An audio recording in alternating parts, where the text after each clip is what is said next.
Alright guys, gonna make another one today. This will just be my 5th video. So this will be a Friday video if you guys are watching this. I think it's a good way to end the week of videos. I've talked about Hollywood. In fact, this week I did release my 28 years later review, if you guys want to check that out. All the great things I have to say about that movie. And I might review older movies too. Let me know if you guys want that, by the way. If you guys want me to do movie reviews, be a nice change. It's not that I don't have topics that I want to talk about, but sometimes I don't really feel like talking about politics or philosophy or whatever. It would be nice to just talk about a movie or something like that. So let me know if you guys like that. I've made, as of now, 2 movie reviews. Mission Impossible, Dead Reckoning, or sorry, Final Reckoning, and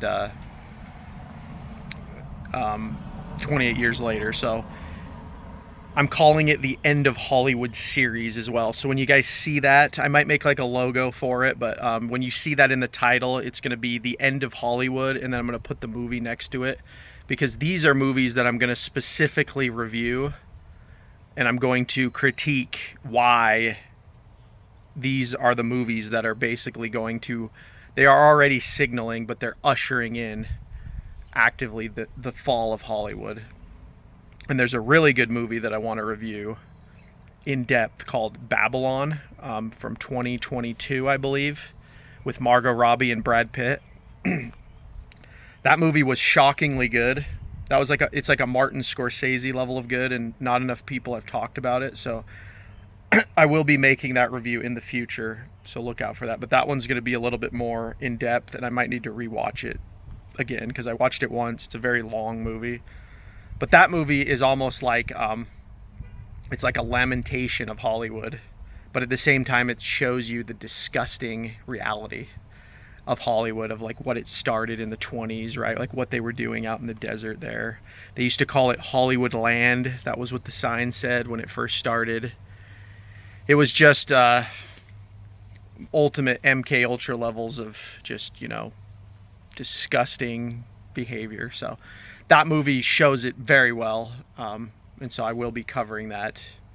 I've talked at length on this channel about how Jay Dyer is one of my big inspirations on YouTube, and his Esoteric Hollywood series has really helped me understand why these movies are the way they are and why they're getting worse, and stuff of that nature. So this video is not going to be about a particular movie. This is going to kind of be a video about me doing the End of Hollywood series, and you know, the movies that are coming that I'm seeing, like what Hollywood's trying to do basically to cope with the fact that they're irrelevant, they're done, right? Like we've got AI on the horizon. We've got this strong cultural shift towards, you know, we're done with the woke. We're tired of all the leftist BS, right? In my 28 years later review, I talk about the failures of Hollywood in that way. I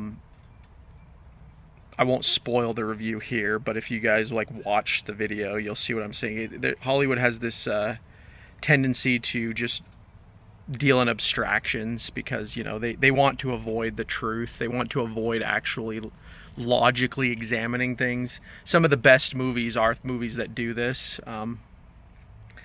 and, you know, I could give examples of those, like Signs. A lot of them are Mel Gibson movies, actually, but yeah, Signs is one of the really good ones. Apocalypto by Mel Gibson is a really good one. There's many others, you know. Blade Runner, in a weird way, Blade Runner 2049, very good one. These are movies that kind of show a reality, like a logical reality. And then with like Apocalypto, that's like about the past, but kind of showing the consequences of the past. Very biblical in its depictions of the Mayan civilization, the Aztec Mayan civilization in that movie, and how societies become decadent over time and they just become conquered. You know, this is why I don't buy into Zionism, by the way. Dispensationalist Christianity is because they act like this is like a unique feature of our time, when this has happened throughout the history of the world. human beings tend to be degenerate because we're in a fallen state. And because of the fall, we are always going to be slowly digressing, you could say atrophying, right? We're always atrophying towards degeneracy. This is the whole point of Christ. This is the whole point of the resurrection of the Savior, is that the only way that we can escape this dialectic, right, is through the Trinity, which is God. And so yeah, Hollywood is Jewish, as you guys know. It's anti-Christian. A lot of people talk about how Hollywood used to be based in the past and how it used to be not this way, but it ultimately is a Jewish project. The whole point of Hollywood was to MKULTRA the society. When I say MKUltra, just so you guys know, I mean trauma-based mind control. The way that they control you is through propaganda. And they before the internet, they can still do it with the internet, but the internet has also allowed us to kind of know that they're doing it. But before that, right, like I always talk to my dad about this. He always talks about how The Exorcist was like the scariest movie he ever saw. It's because that movie was specifically designed to be that way. Jay Dyer has talked about that in the past. He talked about how I think it was Blatty. I always forget the guy's full name. Blatty was he worked for the CIA before he wrote The Exorcist, and he literally made that movie to shock people. Another movie is E. Michael Jones has talked about this. This is one of my favorite film franchises ever. Is the Alien franchise, but the original Alien movie was a reaction to the sexual revolution and the trauma that created in people, because this was the first time in history where birth control hit the scene, right? And so women and men were just out there having free love, and all it took was 6 months of the boomers doing that to realize, like, oh shit, like, we're not built for this. This is not fun, right? And then they start coping. That's what happens with this MKUltra type stuff, is you get traumatized and then you start coping, and then your trauma bleeds into the society. So this is what Hollywood's project was all about. Hollywood was all about traumatizing the populace and spreading the message, right? The message.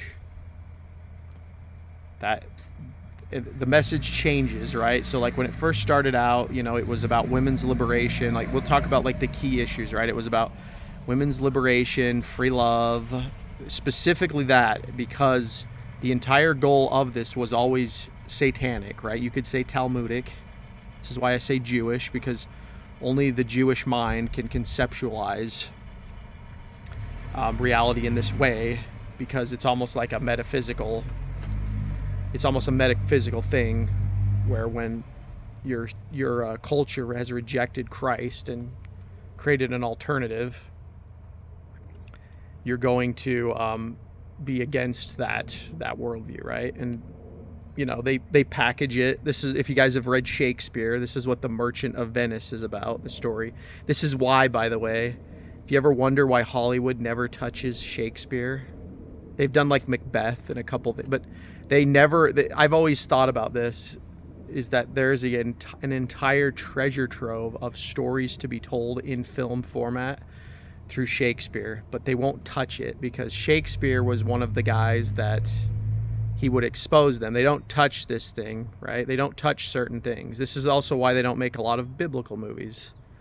Go read about the creation of The Passion of the Christ, the Mel Gibson movie, all the struggles that he had to go through to make that movie. And then go read about The Exorcist, how that movie was very easy to make with the money side, but there were a lot of things that happened on the set. It was almost like God was like trying to give them signs throughout the filming of that movie that like, maybe you shouldn't make this movie. So it's fascinating how this stuff is. But their whole goal is the message. The message started with women's liberation. They want to destroy the family, right? That's all it is. If you want to destroy a nation, you go after the hearts and the minds of its women.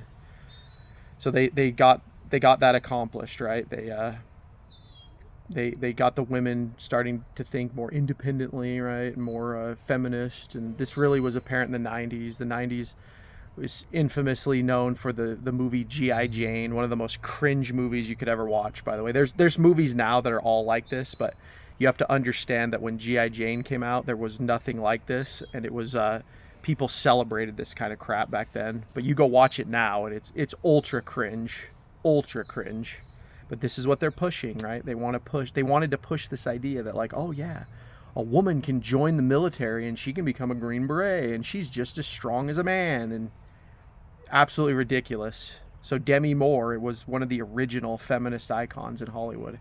She also did a movie called Striptease, and that whole movie was about how empowered it is to be a stripper and a prostitute, right? You see where these things come from. But, you know, I've talked about my love for Marilyn Monroe in the past. I've read a lot about her. There's a book called Bombshell about, it's about how Bobby Kennedy possibly killed her. So she's a very interesting character as well, because in many ways she is the first starlet. It's kind of what, I can't remember what the actress's name in real life was, but in the movie Babylon that I did mention, Margot Robbie plays a character that is based on an original starlet from the 1920s. This is why when I make that review of Babylon, I'll probably go more into depth in that. So like in Babylon, Margot Robbie is kind of playing the Marilyn Monroe character, but they do it in a very well done way. Getting Margot Robbie too, that was brilliant casting, because she in many ways is a modern Marilyn Monroe. So like getting that and having her portray that on film was very good, very well done. But Marilyn Monroe was kind of one of the first starlets. If you guys know, Norma Jean. She grew up on a farm. Apparently her family was very abusive. You know, you never know with these things anymore. They say that all the time now about women, like, oh, they were abused. We don't know. Me Too changed so much with that. We don't really know what genuine abuse is to a woman anymore, because it's all emotional. But yeah, we'll say she was abused, right? So she fled the farm. She got sucked into Hollywood. One of the first ever things Marilyn Monroe ever did was she was on the cover of Playboy. So before she was ever in Hollywood, before she ever did anything like that, she was already compromised by Playboy. And again, this goes into the MKUltra, you could say the Epstein list type of worldview. And that is, you need to latch on to the populace and traumatize them. And then when you've traumatized the right people, right, they select people too on purpose. So in the modern world, right, it's like Sydney Sweeney, what is that, Sabrina Carpenter. There's that new chick coming out that's really cringe that they astroturf. Taylor Swift was one of these. They select these people, right? There is no like organic growth of talent. What I'm really trying to say is there's no free market of ideas. That's all false. This is all controlled by the oligarchs and the money handlers, which are largely Jewish, especially in Hollywood. This is a cabal of people. A cabal of Freemasonic, satanic, you know, esoteric, Talmudic people, right? You can go, I won't go too into detail because it might not be YouTube safe, but go read about Al Goldstein. He's one of the original peddlers, right? He's one of the original smut peddlers. Go read about his statements on God and his opinions on that. You can find it freely on his Wikipedia page, by the way. They don't even try to hide this stuff anymore, guys. Because they've lost the plot. They have lost the plot. They don't try to hide it anymore. But yeah, this was the goal of Hollywood. And so when I say the end of Hollywood, right, to kind of get to the point of the video, again, 14 minutes in, if you guys are watching still, thank you so much for watching. Please consider subscribing to the channel. This is the Jigsaw 097 channel. My name is Joey. Like the video, subscribe, comment down below. Yada, yada, yada. I'm going to try to do my shilling best I can on these videos, but the end of Hollywood signals one thing, and it's to me, it's an ultimate white pill. It's a black pill in the sense of nostalgia, especially for like a millennial. You know, you could say millennials, Gen X. Like we're kind of the last generation that grew up with like I could say a true Hollywood experience, right? Like we grew up when I was young. Movies like Jurassic Park were coming out. You had Independence Day. I remember Independence Day was a huge phenomenon. Men in Black too, like this is like Will Smith, right? The the back when everyone thought Will Smith was amazing. You know, he was in everything, and you had Men in Black, and then you had the true blockbuster of our age was the Lord of the Rings trilogy.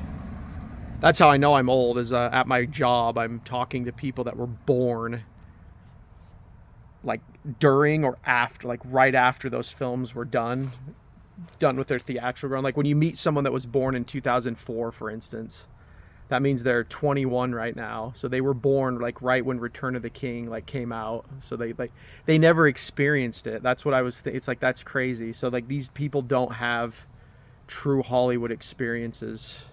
You know, another big one was the prequels to the Star Wars films. As much as people rag on those movies, I think they're underrated. Star Wars might be due for a review. Academic Agent has already covered Star Wars pretty well. But I think Star Wars is like accidentally based, especially if you look at from the Empire standpoint. But the point I'm making is that the prequels came out, and you know this was the introduction of Star Wars to a new generation. And I was crazy about it. I remember like I thought Darth Maul was like the coolest villain ever. I was one of those people too. I actually liked Jar Jar Binks. I thought the Gungans were like cool when I was young. You know, now that I'm older, they're really kind of pointless. But you know, I thought like Obi-Wan was awesome. And then I remember Episode 2 came out, and you know, I just thought Natalie Portman was so hot in that movie. You got to realize I was like a young teenager. And then I remember Episode 3 came out. I kind of hated it, but Episode 3, ironically, is now my favorite Star Wars movie. So it's funny how things change with age. But yeah, there was that too. And then again, the Lord of the Rings. It was like those came out every year for 3 years, and it was just it was an event, man. It was a freaking event. They tried to replicate this with The Hobbit, but it just fell flat. You had, like I said, you had Jurassic Park. Trying to think what else you had. This was like more this was early 90s, but you had like Terminator 2. I was too young to see that in the theater, but my dad always talks about how much he loves Terminator, and he saw those in the theater. And then another like early movie that I never saw it in the theater, but it was like an experience, was the original Tim Burton Batman movie. That movie came out a year after I was born. I was born in '88, so I think I saw that when I was like 3 or 4 years old, but it began my lifelong obsession with Batman. So the point I'm making with all this is that there used to be a genuine movie-going experience, and boomers can talk about this too, because in the 80s, the boomers had things like Rambo. Again, they had Aliens. They had like so many things. RoboCop. Again, Indiana Jones. Indiana Jones is something that really, it's not very millennial, because we had like that one Crystal Skull movie that was really bad, but you know, the boomers got all 3 of the first Indiana Jones movies, which they're very boomer movies. Watch it. Steven Spielberg is a complete hack, in my opinion. He's one of the worst directors, but you can just see why the boomers were captivated with this, which again is that was the whole point of Hollywood. It was to dazzle you, it was to make you basically think propaganda is reality, think unreality is reality. And so the whole point of that I'm making is that the future generations are not going to have this, especially with COVID. The nail in the coffin is now firmly set. It has been hammered in deep that Hollywood is done, and COVID killed it. It was already going out because of this woke crap, right? All the stupid Marxists, the leftists getting in there, right? Like this is one thing I'll say about the past Hollywood Jews, is that they least understood subtlety. They understood how to make a movie that was propagandistic, but it was like very subtle, right? And even good. Like I always think of the movie Unforgiven with Clint Eastwood, right? It's a very subversive movie because it's subverting the Western genre, but it's also just a very truthful movie as well, about aging and about how circumstances change you, about how you know, killing people isn't glamorous, right? It is a very subversive movie to the past Western movies, but they used to be able to do this in a way that was good and convincing. But now, this is what you get now when they subvert. Well, you get 28 years later, for one. That was a movie that was advertised as a zombie movie. It's not a zombie movie. Again, watch my review. You'll watch my review. Buy it now. Watch it now. And you'll understand why that movie sucks, especially if you've seen it. You either liked it or you didn't. The people that like it, I don't really understand the argument, other than they're just they like Hollywood, I guess. They seem to like this new crap. But the worst subversive movie, ironically enough, was Star Wars. That was the movie for a lot of us, millennials especially, where the goggles just really came off, and that movie is The Last Jedi.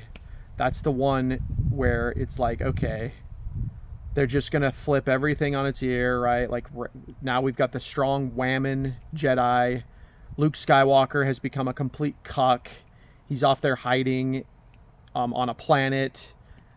Han Solo's dead because they killed him in Force Awakens. But now the strong, independent, fat, disgusting-looking Carrie Fisher is the head whammon general. She gets sucked out into space. She's got force powers, right? But then Kylo Ren, right? He's like this total degenerate son because he was neglected as a kid. Because it's an ultimate. It's in many ways it's kind of instructive on the boomer generation as a whole. But they tried to do this subversion where they're like, we're just going to take all your heroes and we're going to shit on them. Alien Romulus did this too, but in a different way. Alien Romulus did the nostalgia thing where it's like, we're just going to make a movie that has no purpose and except for showing you that, oh, did you know that this alien movie exists? Did you know that alien movie exists? Hey, do you remember that line, "Get away from her, you bitch"? Do you remember how awesome that line was from Aliens? Well, guess what? We're going to say it again in this movie. Hey, do you remember Ian Holm from the first Alien? Do you remember that android guy, how cool he was? Well, guess he's back as well, guys. He's back. Do you remember Alien 3, how Ripley was bald? Well, guess what? We have a character in this movie that's bald. Hey, do you remember in Prometheus and Alien Covenant when those weird aliens came out of black goo and there was like a weird do you remember in Alien Resurrection when there was like a weird hybrid alien? We're going to do that too. So there's that level of slop too. But again, this is signaling the end of Hollywood. So because of wokeness, because of political correctness, because of HR departments, because of women writers, that's another problem with Hollywood is they have multiple writers writing one movie. This is very apparent again in 28 Years Later. I talked about that in my review. It feels like the first half of that movie was written by one person, and the second half was written by like a team of people that had no clue what they were doing. And that's a lot of things now, especially with TV, right? I don't really watch TV anymore. That's like the ultimate slop, but TV, I hear like episodes are just so inconsistent that it's like hard to... The first time I noticed that was Game of Thrones. That was when I gave up on TV. Was the last like 3 seasons of that show are some of the worst television to ever be produced. But yeah, I hope you guys get what I'm saying here with this video, is that this is the end of Hollywood. They're just going to keep producing this slop. We are in the age of slop. That was one of the first videos that I made coming back to YouTube. I put Donald Trump, I used AI, I put Donald Trump wearing a Eagles jersey and screaming, right? It was a way to kind of like give my previous viewers, it was an attempt. It didn't really work, but I was trying to get them to like watch my videos. Probably gonna have to just attract a whole new audience here, but we're in the age of slop now, and so all they can do now is push the message.